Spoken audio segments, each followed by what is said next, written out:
একটা বিল্ডিং করার সময় সবচেয়ে ভেজাল হয় যেটা সেটা হলো রান্নাঘর।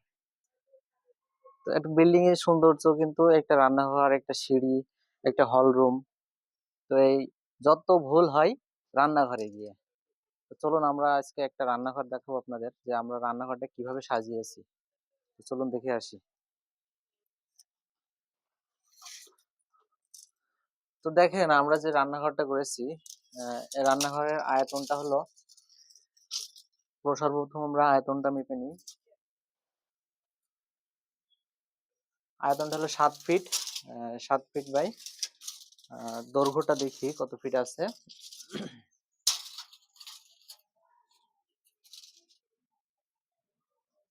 7 ফিট বাই 8.5 ফিট। তো 7 ফিট বাই 8.5 ফিট জায়গার ভিতরে খুব সুন্দর করে একটা রান্নাঘর আমরা করে দিয়েছি। তো এখানে দেখেন আমরা যে সেলগুলো করেছি সেই সেলগুলো হলো 18 ইঞ্চি করে সেল করেছি। প্রত্যেকটা সেল কিন্তু 18 ইঞ্চি। আর এই যে এই সেলটা করেছি এটা হলো 20 ইঞ্চি। যে সেলটা আছে এটা হলো 20 ইঞ্চি সেল। তো আমাদের এখানে গ্যাসের চুলো রাখা হবে। তো আমাদের এখানে যে গ্যাসের চুলোটা রাখা হবে, আর এগুলো কিন্তু থাকাই চলে যাবে। দেখেন আমরা এখানে কিন্তু পরপর 3টা বক্স করে দিয়েছি, 2টা বক্স করে দিয়েছি, উপরে একটা হবে।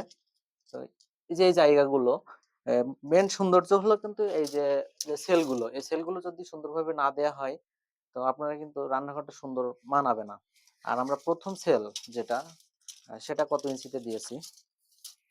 প্রথম সেল দিয়েছি আমরা 26 ইঞ্চিতে। প্রথম সেল আমরা 26 ইঞ্চিতে দিয়েছি, যাতে ফ্লোরের পর থেকে যখন গ্যাসের চুলো যখন রাখা হবে, তখন যাতে সুন্দর করে রান্না বাড়া করা যায়, সুন্দরভাবে যাতে রান্না বাড়া করা যায়। এজন্য কিন্তু আমরা প্রথম সেলটা 26 ইঞ্চিতে দিয়েছি।